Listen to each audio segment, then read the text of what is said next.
On September 25th, 2012, a dnforum.com user named Aqua84 announced that he was not making any money with domain names, so he shifted from his usual .com, .net, .org, .co.uk's to his native country TLD of .co.za. The internet country code top-level domain for South Africa. Some DN forum readers didn't believe that he was making $2,000 a month in parking and selling domains for a minimum of $1,200 each. Stick with us. We're going to dig into all the details with this domain name investor. 3 messages before today's interview educates and motivates you. First, if you're a domain name investor, don't you have unique legal needs that require domain name technical know-how and industry experience? That's why you need David Westlow of Wiley Ryan. Go search for David Westlow on Domain Sherpa, watch his interview, and you can see for yourself that he can clearly explain issues, can help you with buy-sell agreements, deal with website content issues and UDRP actions, and even help you write your website terms and conditions. David Westlow is the lawyer to call for internet legal issues. See for yourself at newmediaip.com. Second, managing multiple domain name marketplace and auction site accounts is a pain. Inevitably, you forget to sign into one and you lose a great domain, or worse. Now imagine using a single, simple to use and comprehensive control panel to manage all of your accounts. That's Protrata. You can set up search filters, analyze domains, automate bidding, list domain names for sale, buy domains across all major marketplaces. Protrata also has a new semantic engine that builds Google-friendly websites with rich content and network feeds. Sign up at protrata.com to get 20 free credits and start building and monetizing your domains today. Finally, if you have questions about domain names, where should you go to ask them?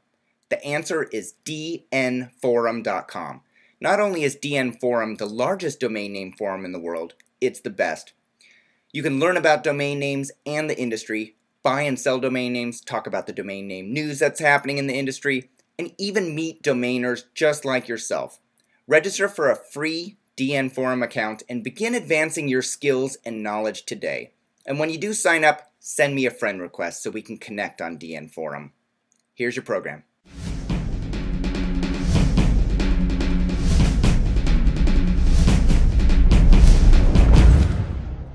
Hey everyone, my name is Michael Seiger and I'm the publisher of DomainSherpa.com, the website where you come to learn how to become a successful domain name entrepreneur and investor directly from the experts.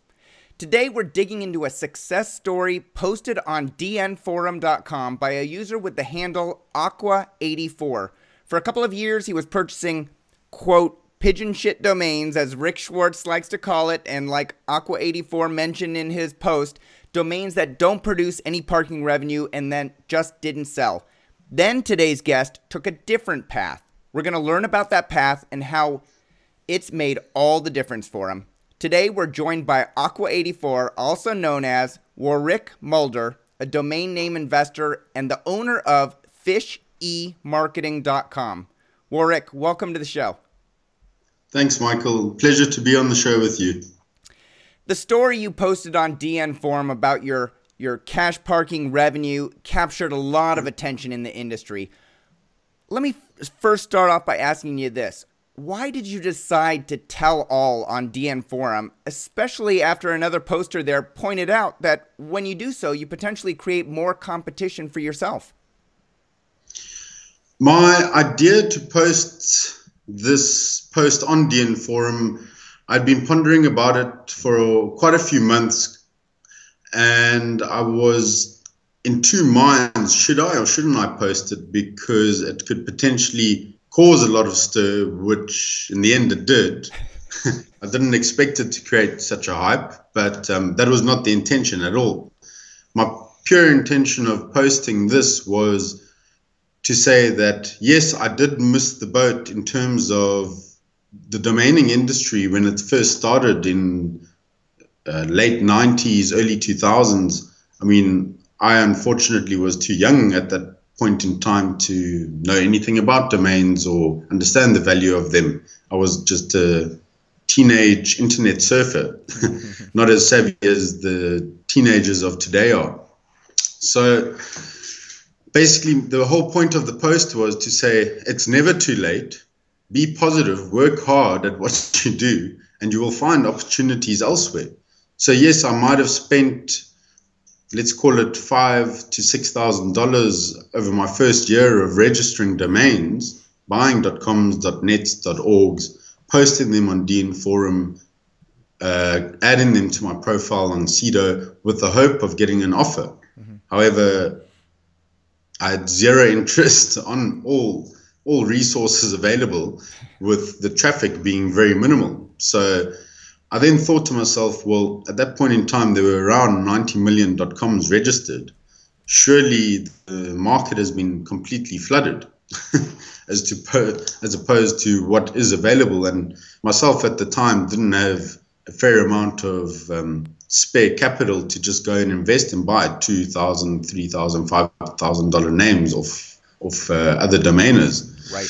So it was at that point I'd also just developed my own website, a local accommodation website, which got me interested in our own local CCTLD, the .co.za extension. So going back to why I posted it is to show that it's never too late. You haven't missed the boat, even though I only started doing this in 2009, as opposed to many experienced domainers. Yeah. All right. Well, and I love to hear stories like this because, yes, we all missed the boat back in the mid and late 1990s, it seems. But if you look in the right niches or you look in the right areas, there are opportunities that still abound. So we're going to focus on your opportunity, which was .co.za, or as you like to refer to it, .co.za. Just clarifying that for the transcriber and those that may be listening or reading the transcription. So you started domaining in 2009. What and you mentioned that you built a local accommodation website. Was that a personal website, or was that a website that you were building for a company that you were working for? This was my first entry into owning my first website ever on the internet space. And this was my own website I developed whilst I was working for another company with the hopes of it taking off, which I got their verbal agreement that, yes, I can develop the site and list their properties on, which will create extra marketing. Mm-hmm. However, unfortunately, it started to do well. Well, fortunately, it started to do well. And unfortunately, they didn't like that, and I was fired from my job. Oh, my. That's terrible. The Monday after the weekend, I got married. So it was a great start to everything. So why did they not like that you were delivering them more customers? Did they view it as more competition? They viewed it as competition, but they viewed it also as I was potentially overtaking their business and going to do better than what they were doing. So a good lesson learned there was I did not get it in writing. And in life, you need to get things in writing before pursuing them. Yeah, definitely. And so, however, in the end, it worked out far better and the best for me, because since then, I've never had to work for anyone else in my life. Yeah, sometimes the worst situations actually turn out to be the best situations in life. Did you end up keeping that property that you developed? I'm sorry, the word escapes me. The accommodation website. I did. It was, in a sense, perfect timing, because it was just before the World Cup, mm-hmm. and the property website focused primarily on short-term self-catering luxury accommodation, mm-hmm. which was in extremely high demand before the World Cup and post, pre, and during the World Cup, which was great. So I had a lot of listings of vacant properties and owners wanting to get short-term rentals during the World Cup at that point in time. And so you listed a property, and then did you charge per lead that you delivered to the owner, or how did you modify it from working with this other organization where you were sort of doing marketing for them to when you got fired and had this property, now you need to generate some revenue with it? How did the business model change? Well, basically, they focused in the CBD of Cape Town. My website that I developed, I focused on the whole of South Africa, on apartments and primarily apartments and villas, all self-catering. So that broadened my scope as to the amount of accommodation I could provide for potential customers and clients. I worked hard at setting up contracts with these homeowners and property owners. And the way it works here is probably similar to where you are. However, on a short-term rental, let's say someone pays $1,000 for a week. Myself as the company would earn between 20 and 30% commission of the $1,000. So I would handle the entire reservation process as well as collection of money from the guest and then the payment process to the owner. I understand. So basically you're running an accommodation service yourself. It's not just a website. It's a full business. You book the accommodation, you take the transaction, you probably make sure that the customer gets there fine and was happy with their stay, and then you remit the bulk of the revenue generated to the owner. Yes. And yeah, pretty much the meet and greet. I'm sorry, are you still running this website today? This business? I am. It has diversed a bit where I've created more of an exclusive portfolio focusing on 30 five-star villas throughout Cape Town and 30 apartments in the V&A waterfront in Cape Town, all five-star. But these apartments, for example, have a 24-hour staff complement. They're able and ready to meet and greet the guests, check them in. Wow. The process that I've set up with this is more through a locally developed property management software, whereby I manage the rates, the availability, the payments through all online third-party intermediary websites such as Booking.com and Expedia. So if you go into Booking.com, book this property on Booking.com, I will facilitate your entire reservation process here in South Africa. Great. And what is the name of the property? The one at the waterfront is Law Hill Apartments. I'm sorry, I meant what is the name of the domain name for the business website that you own? There are two main ones. The one is lawhillapartments.net. Okay. And the other one is villaapartmentmanagement.com. Okay. Great. And so is that your full-time job nowadays? That has kept me busy for at least the last 2 years. Especially we've got a consistent amount of 40 to 60 guests staying with us every month. Wow. So there's a lot of logistics involved in ensuring everything goes smoothly with the amount of international guests we have coming to stay over with us. Yeah. I don't even know how you have time to do domaining when you're managing that many guests per month. Luckily, our staff are there. We got a few sets of staff there that are able to check in the guests and just ensure that they're there, arrival right. Excellent. Okay, so we talked about, so you had this business. We understand where you came from, developing a website, understanding how the website can work, how you can generate leads, how you can build a business out of it, and then you realized that domain names could facilitate people coming in for the accommodations, especially for the World Cup. And you started buying domain names, but a lot of the domain names didn't lead anywhere. You were buying hand registering the .coms, the .nets, but with so many already registered, you just weren't making any traction. At what point did you realize that focusing on your own country with .co.za domain names would be a better path for you? I think I realized that probably just after the World Cup, mid-2010. Before I had registered, I think when I started registering, hand registering these names was late 2009, early 2010. And I mean, odd names like safariafrica.mobi. And at that point, there was what I read online, there was such a hype about .mobi, and all I was hearing was .mobi. So I hand registered a whole lot of .mobis, which was an absolute waste of time and money. Throughout that journey, I then came across the hype of .co, which made itself in the media and the news, and everyone had to have a .co. Sure. So I hand registered a few of those, and still was gaining no traction.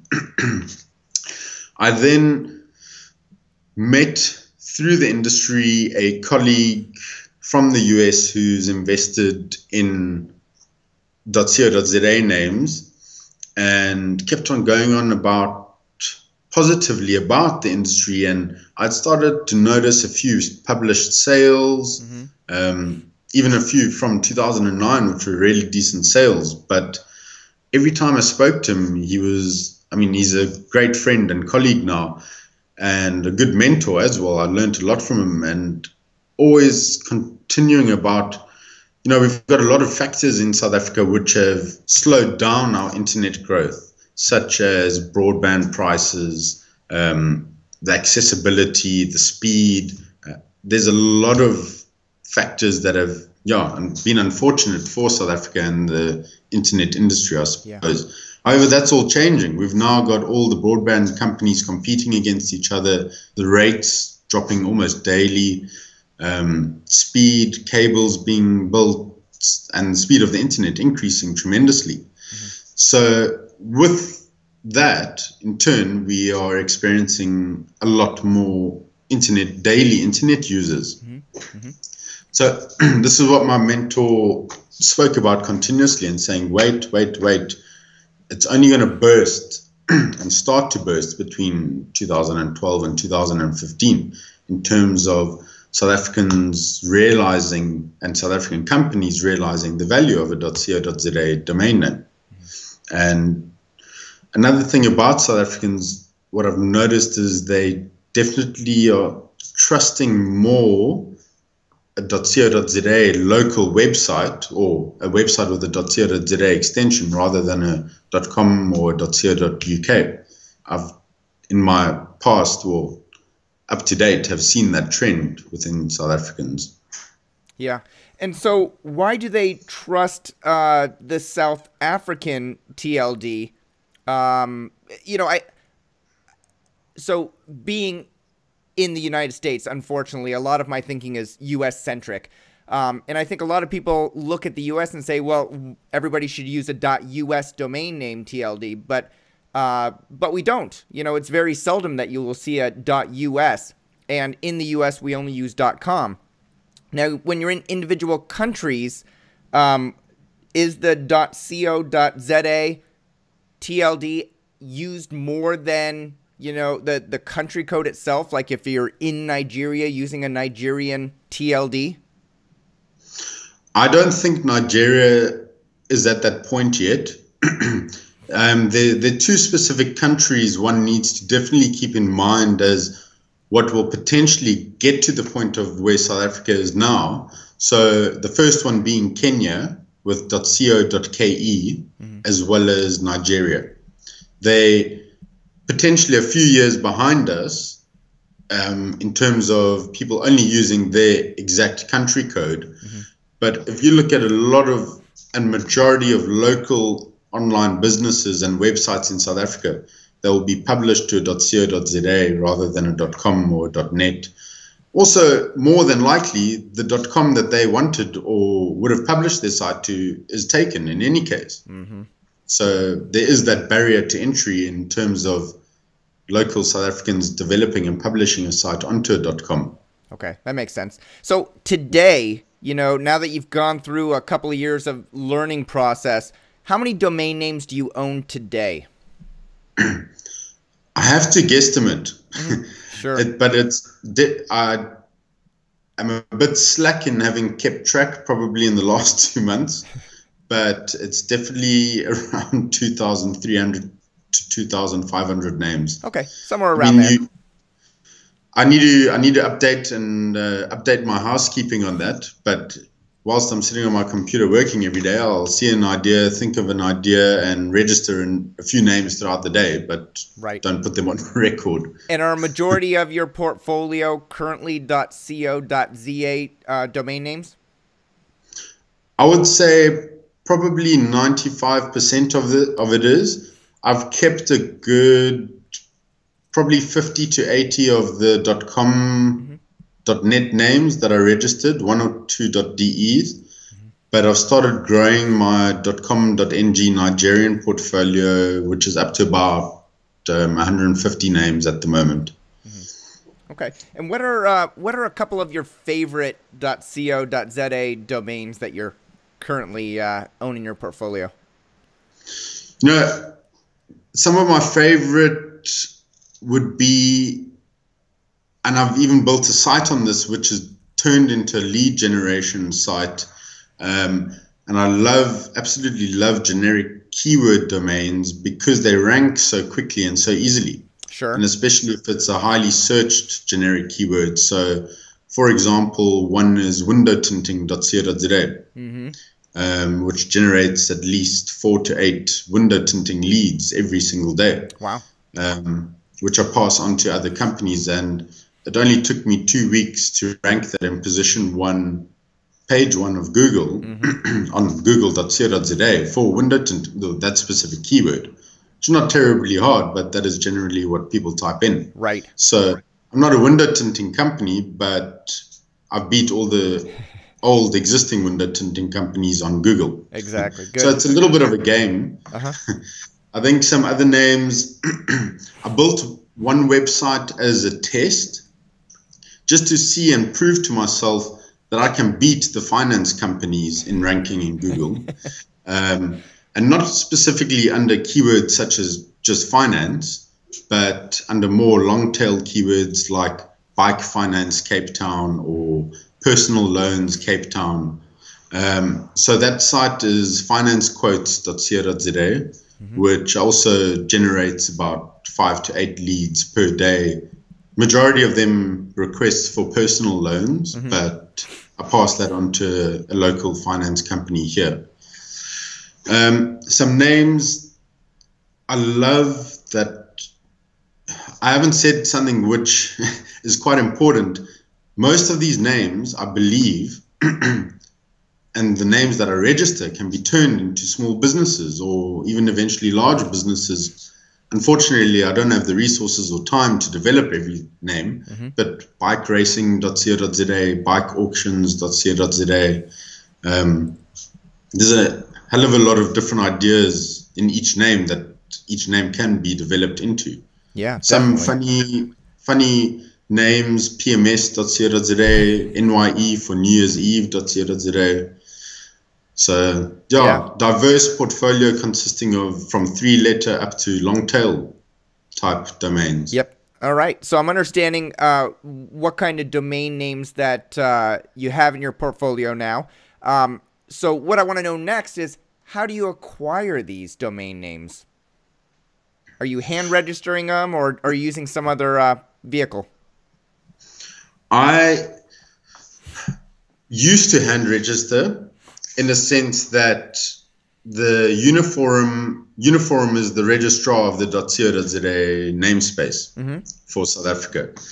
And there's certain ways you can do it now through registrars such as Web Africa and so on, or you can do it direct with Uniforum itself, where they've got a special email format that one has to send directly to the Uniforum robot, let's call it that, and thereafter immediately you get a ticket with the confirmation of registration, as well as your invoice number to pay for that domain. So it's a very, very old registration process, which probably not a lot of domainers have experienced or come across. So that is the one way, which costs 50 Rand, which is about $7 per .co.za. If you had to go through a company like Web for Africa or any other registrar, you'll probably pay $12 to $15. However, over time and making really good friends and colleagues and acquaintances within the industry, I was fortunate enough to be invited to become my own registrar of the domain .co.za space.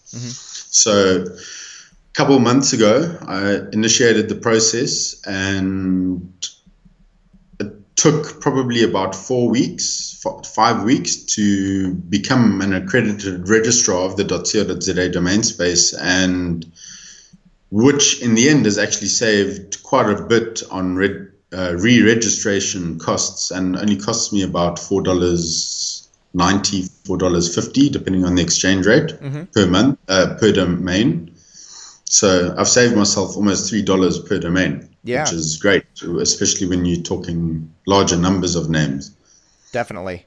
Okay, so so you were registering them. You realized that there was a cheaper way to do it. You were invited to become part of a group of people that then became an accredited registrar with Uniforum. Is that correct? Well, it's called the EPP system. So we are, in essence, our own registrars within the .co.za namespace. Right. Okay. And as a registrar, you now can get access to domain names less expensively because you don't have to pay the markup of another registrar. But do you also get access to names that are dropping through the system? Not necessarily. A lot of research has to be done, and records have to be kept. Those names that are dropping are not really published to the public in any live forum.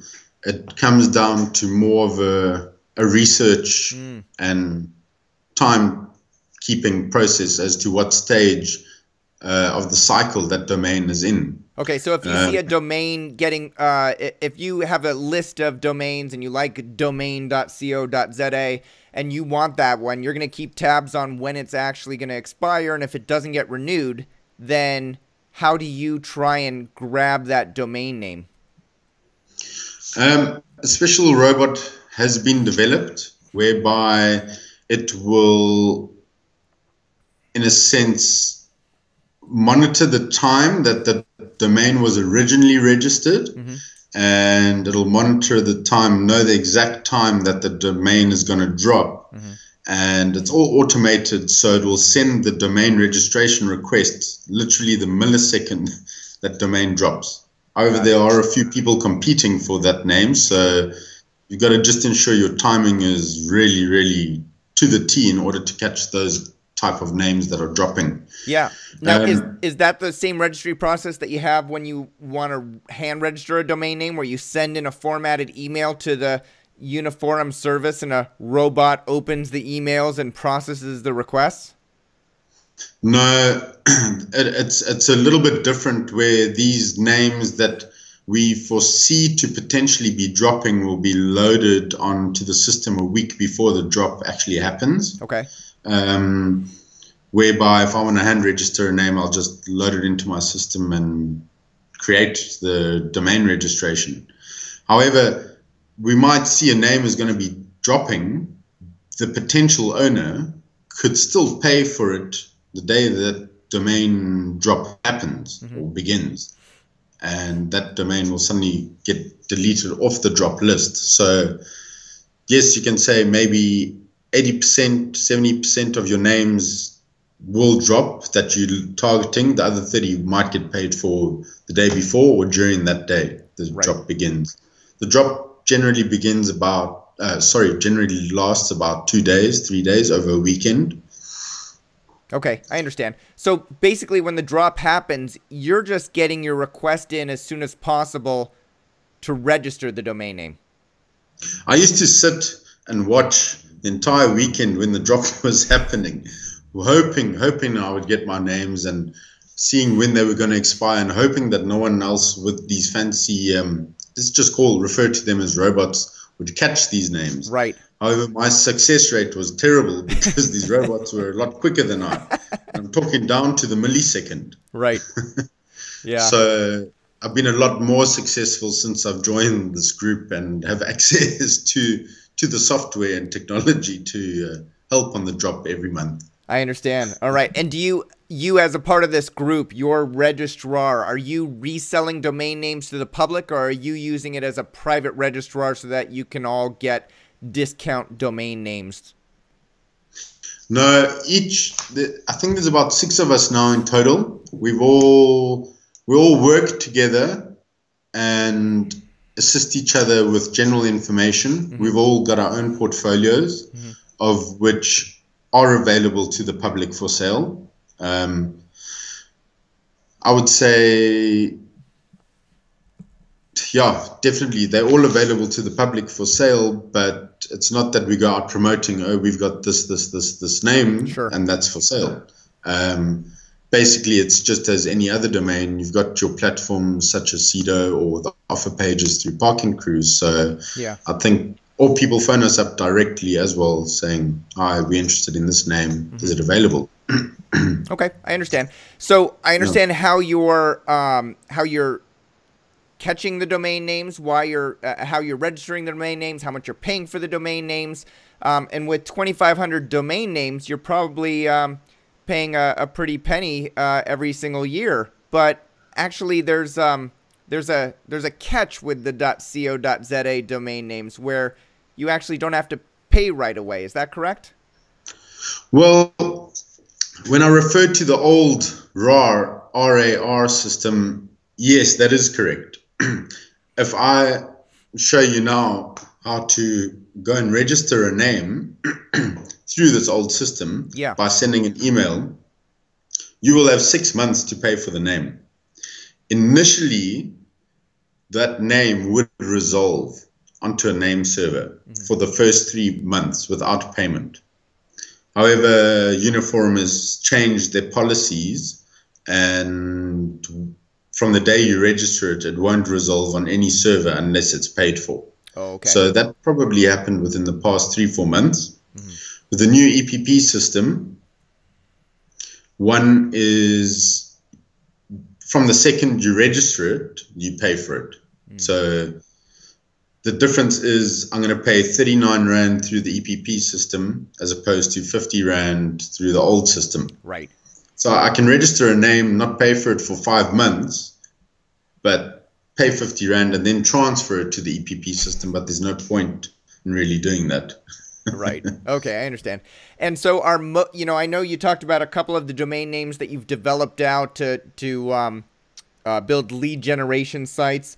But are a majority of your 2,500 domain names or so parked or displaying for sale pages, or how are a majority of your domains being handled currently? I started parking. Well, when I first started registering domains, I knew nothing about parking. And I then started obviously spending a lot of time online on DN Forum as well as other places online, and started learning about this wonderful thing called parking, which I didn't know much about. So through my Cedo account, I started parking and learning what pointing a domain to a name server means, and started to do that with my names, and saw a little bit of traffic coming through. However, not much revenue. Seeing I was with GoDaddy and I saw they were promoting a service, I think it was called Premium Cash Parking Account, where you paid $80 a year for it, etc., etc. I thought, okay, wow, maybe the revenues will be a lot better with that. So I created myself a GoDaddy Premium Cash Parking account. The revenue started to increase a little bit to maybe $3-4 a month, which was a little bit better than what I was earning at Cedo. Right. Just to keep in mind, though, I'd never ever pointed my .co.za names to any name server for any parking purposes. These were mainly the .coms, .nets.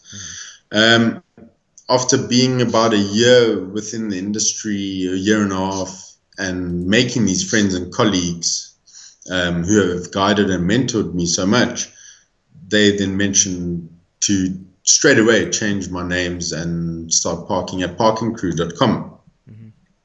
So I was a bit hesitant. I thought, well, after this amount of time of parking my names and earning bugger all, it's probably going to be the same. But I thought, why not give it a go? So eventually started the process of creating my account, Parking Crew, changing my name servers, pointing them all towards Parking Crew. I think it was in October 2011 was the day that I started to make all my changes. And suddenly I wasn't earning $4 or $6 a month, but it grew to $10 to $20 to $50 a month. Well, throughout the days, and I think the first month ended with almost maybe $30 or $40. And that was only after changing a couple of names, which then gave me the confidence to now register lots of names and change all my other names to park at Parking Crew. So I think one important thing to note and to keep in mind, what I've learned over time, is domaining, well, this is in my opinion, and not owning category killer names such as finance.co.za, etc. Domaining is definitely, I'm sure you all agree, is definitely a numbers game. So if I've got 500 domains registered and pointing, it's not necessarily going to bring in a huge amount of offers or traffic every month, as opposed to owning 2,500 or 2,000. I mean, I've heard of portfolios of over 300,000 names, which is probably quite ideal, provided they're getting in traffic and revenue. However, my end goal is to get up to 10,000 names, primarily in the .co.za, .co.ke, and .com.ng extension. Doesn't happen overnight. And neither did I start off. I think in October 2011, I probably did only have about 600 names that I had registered. And it was from then that I saw the parking revenue increase, and I was now starting to be able to afford to repay for my names with a bit of profit, reinvest that profit into registering more and more and more names. And so that's how my cycle began, with growing the portfolio into what it is now. So how much do you make per month parking your 2,500 domains or so with Parking Crew? It has varied, and it didn't start off. Like I said, there is the 6-month payment process with the .co.za where they wouldn't resolve. Right. So I hand registered a whole heap of names which suddenly weren't resolving, and over the month started to pay off. So the parking revenue gradually started to increase and started hitting $200, $250 a month. And as I kept on paying for the names that I had registered the 2 to 3 to 4 months prior, the traffic started increasing as well as the revenue, because now these names were starting to resolve onto the servers and actually generate parking revenue. Now I would say everything's paid for. They're all resolving, probably as of a month and a half ago, and a few renewals are starting to come up again. But it's been averaging around $2,500. It did drop to $2,000, I think, about 2 months ago, where I thought, okay, maybe I only hit it lucky for 2 months. Thought, wow, this is great. And now it's going to go back to what it used to always be. But it has been a general consistent, but let's call it between 2,000 and 2,500 per month for the past 5 months. Yeah. And I do want to point out to readers, you know, a lot of times the guests will come on and they'll claim something, and we try and verify as much as we can. And in this case, Warrick was kind enough to provide some background information. I'm looking at the numbers right now, and exactly what he's saying is exactly what I see from his account screen. And so, you know, I appreciate you coming on here, Warrick, and sharing your life lessons with people in the domain name industry, but also backing it up so that I can, you know, say, hey, I've seen it, and what he's saying is actually true. So your consistent, your parking revenue has grown. It's become more consistent, what you're saying, as you're pointing more and more .co.za domain names to Parking Crew. what was your decision? You mentioned that your decision process for Parking Crew from a previous parking system was mainly that your colleagues in South Africa had recommended this to you. Have you done any other reviews of other parking systems like Voodoo or Internet Traffic or anything else to see if they might be able to produce more revenue for you per month? Just the colleagues that have guided me, they're all based in the US. Mm-hmm.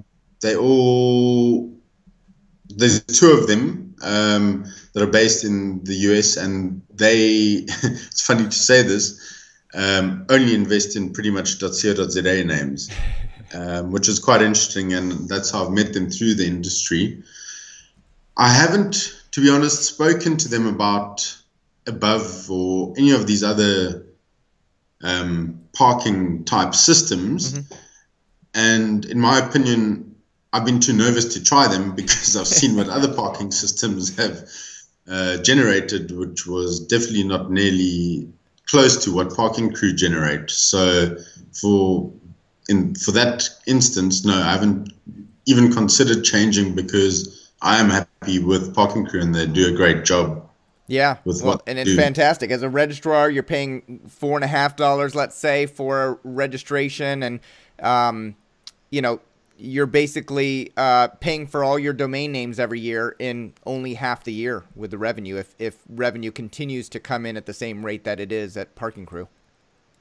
That's the thing about this parking revenue, as I would say, pretty new to it and don't have years and years of track records. So it's going to be interesting to see what the trend and the end graph will look like, if it is going to continue to grow, if it will stay level, or if it will decline. Unfortunately, that's out of my hands, and I can't. Well, it'll be. Say.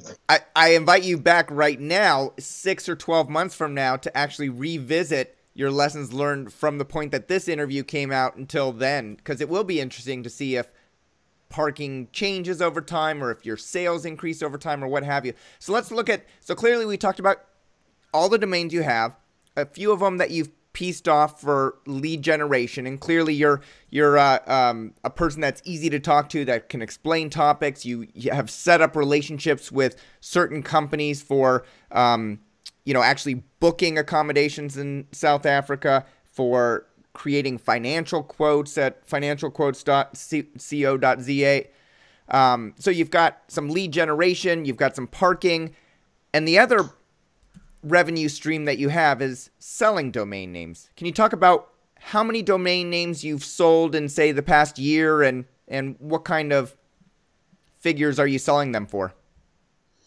I've upon the revenue stream, I want to also point out on something else which I spoke about. I'll get back to the sales. Spoke about each domain can be turned into an online business. Mm-hmm. So there's a portion of the internet that I'm very, very passionate about, and I've been focusing on for the past year in terms of developing names into online businesses.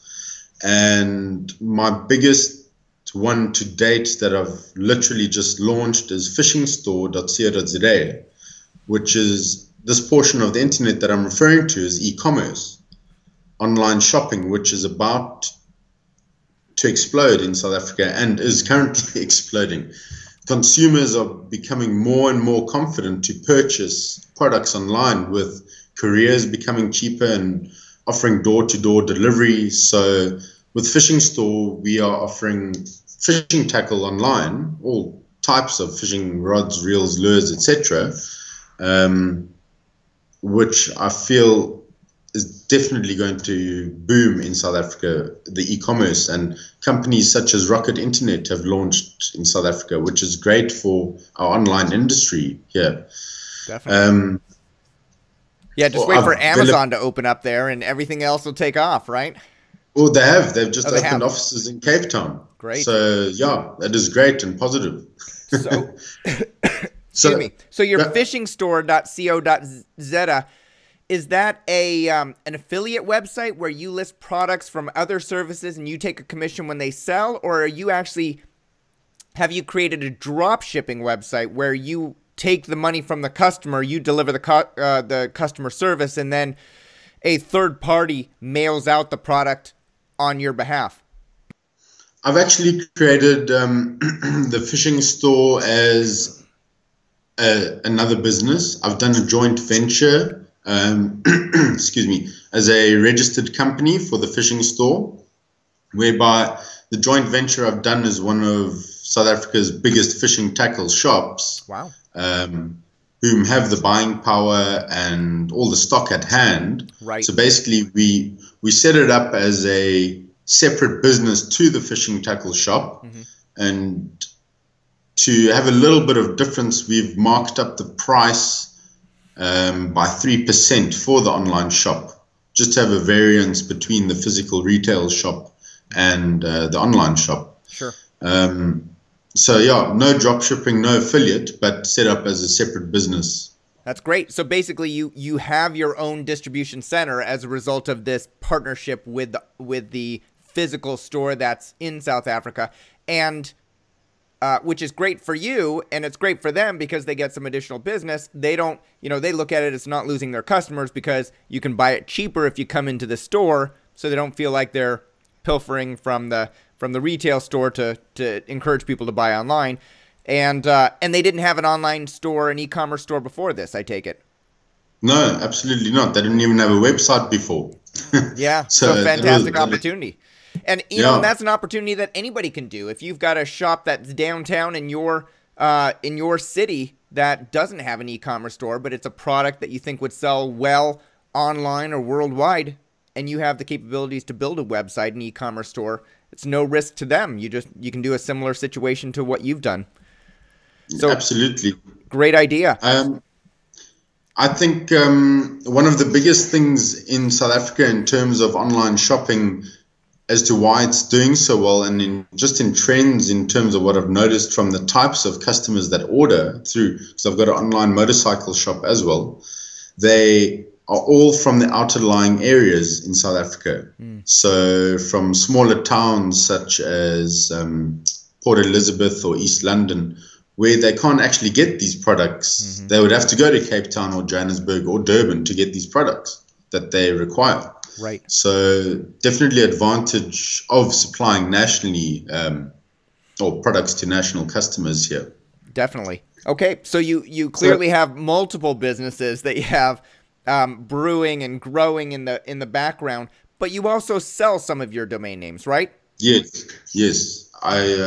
Sorry, I digressed a bit there. No worries. I like to hear that you're actually operating businesses as well, that you have a diversified revenue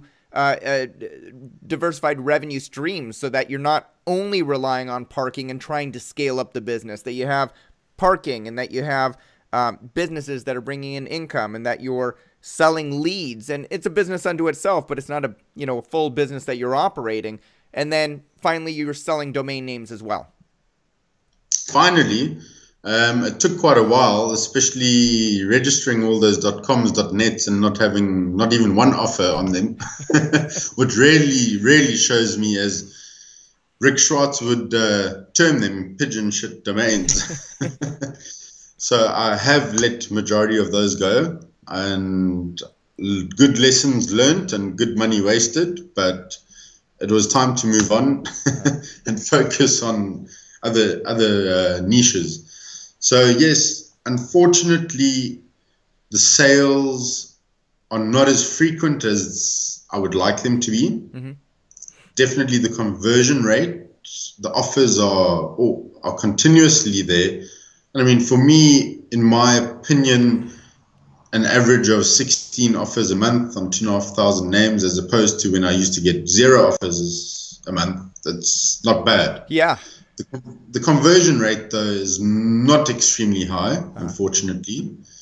But honestly, I'm going to say probably 1 sale a month average throughout the year. But I might do 3 in 1 month and nothing for 2 or 3 months. So it has been going like that.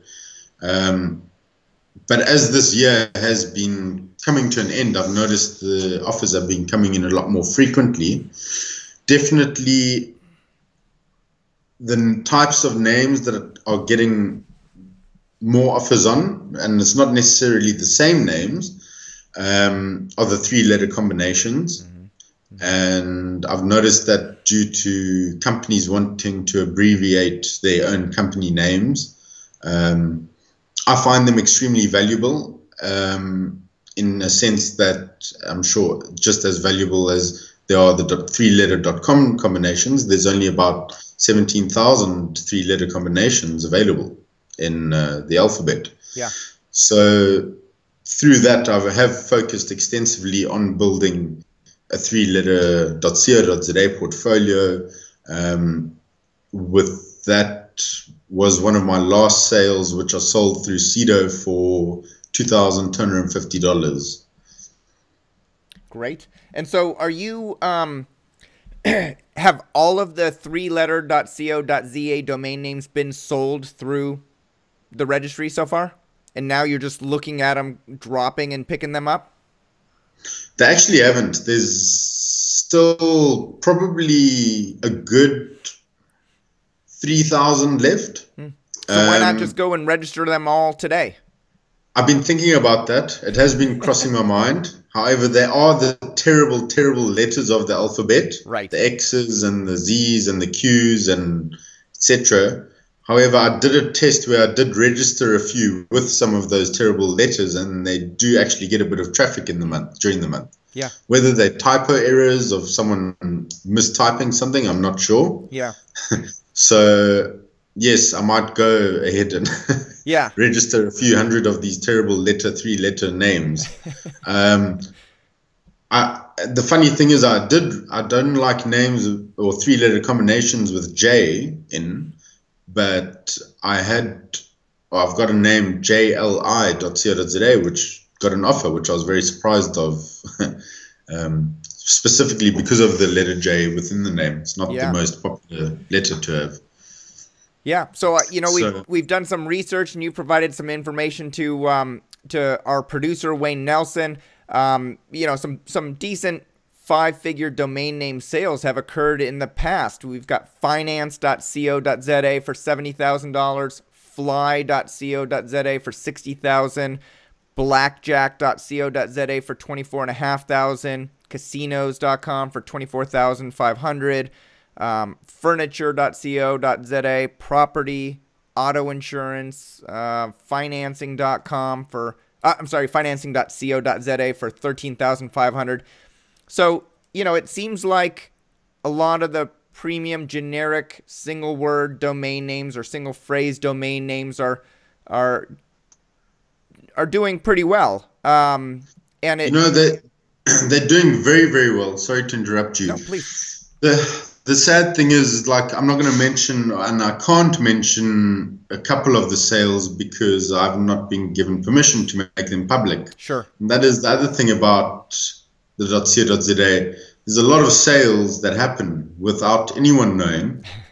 But the other thing is, a lot of people don't know how or where to make them public. Or I'm talking about South Africans in general. Right. So they might be allowed or have the permission to make a sale public, but unfortunately they go undisclosed because they don't know much about the domain industry. And sure. I would say the importance of creating and making a domain sale public to create a bit of an industry within that CCTLD domain space.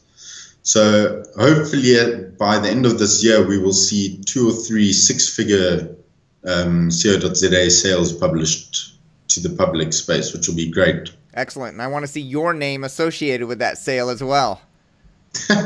Not yet. So, Warrick, you also own a web development and marketing company called fishemarketing.com. What kind of clients do you serve? It's sort of been a bit of a hush company. I haven't promoted it that much because the accommodation has kept me extremely busy. Mm-hmm. It's been live for a year and a half now, the site, where I've just let it sit there. I've put up my portfolio of sites that I've built and designed, and been primarily focusing on e-commerce, online shopping websites, shopping cart solutions. I'm not going to say that I custom develop all my solutions, because why try to reinvent the wheel when it's already been invented brilliantly? Right. So I've tried and tested a lot of solutions available, and I've definitely handpicked my two favorite, which I love to work with. And what are and those? through that, definitely BigCommerce and PrestaShop.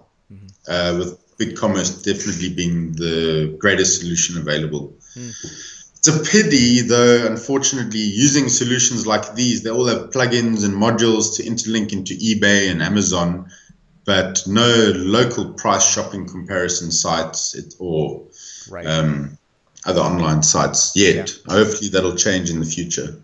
Great. So you're in Cape Town, South Africa, Warrick. I appreciate you. I believe it's late in the evening. Is that correct? Yeah, it's 10:12 here now. Oh, 10:11, man. sorry. Well, you know, entrepreneurs like you are always awake, right? Absolutely. That's and even if you went home, I hear through Wayne Nelson, our producer, that you might not get any sleep if you went home and tried to go to sleep right now anyways, right? Definitely not. Why is that? My wife and I had our second child. His name is Luca, and he's only about a month and a half old. So between a 2-year and 2-month-old and a month and a half old, not much sleep going on in any case. There is not much sleep. I'm not far out of there. My youngest is just turning 2 and finally sleeping through the night. So I feel for you. To be an entrepreneur, to be running so many businesses as you are, and to have the young kids at home cannot be easy. It's good fun to juggle and keep you extremely busy. Keep you young. Definitely. So aside from the young kids that are keeping you awake, and aside from all of the businesses that you're running, what's the greatest challenge that you face as a domain investor in that part of the world? I think the greatest challenge, I was thinking about this, and definitely the greatest challenge is the exchange rate. For me, wanting to buy .coms, I mean, I'm referring to the figure as $1,000 here, which is 8,000 Rand here. I mean, I've got to times everything by 8.3, 8.5, as well as doing the renewals, $15 per name. You know, it all adds up in the end. And especially when one starts buying names in euro or pound, where I've got to multiply it by 10 or 14. Yeah. So it does get expensive. That's probably one of the biggest challenges. The other challenges is, on my personal part, I feel disencouraged by not being exposed to places and startup or places such as Silicon Valley, where a lot of startups do happen, and there's a lot of movement in terms of technology and especially within the application world and things that are happening. I mean, one of my dreams has been to, in a sense, take a blueprint of Square Up, which is the mobile payment solution, and launch that through South Africa here, because I know mobile payments here for a taxi driver or for a bus driver or any small store will boom here. Absolutely, it'll fly.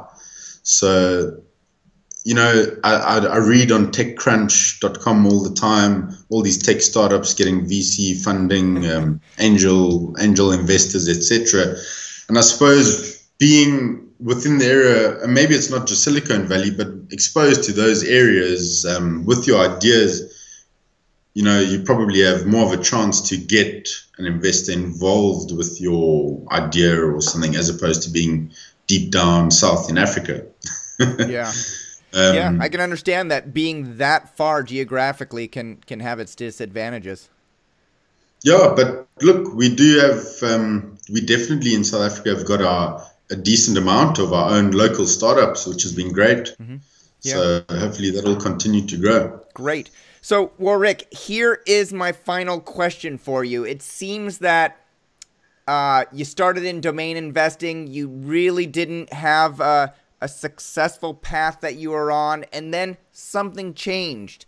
And the thing that I wrote down here in my notes was that you met some people, you networked with them, you found a mentor, and now you have a group of people that you collaborate with on a regular basis that has helped you become more successful. And I'm sure in turn, you've helped them become more successful because you're sharing your knowledge as well. Here's what I want to know for those that are watching the show, that your fellow DN Forum members as well, who, you know, may post a lot on DN Forum, but aren't necessarily making the connections. It seems like that was such a successful portion of, such an important part of your success to date. What recommendations do you have for other people so that they can do better networking, make better connections, and find a mentor to help them grow? I think just from things that I read online and on all the forums, and especially within the beginner section types of the forums, I can see myself, and I'm still a beginner, let's call it beginner domainer, but I can see from spending hours and hours and hours online every single day that these so-called beginner domainers are registering the same amount of pigeon shit domains I used to register, and I still see them being posted. What do you think of this name? What do you think of that name?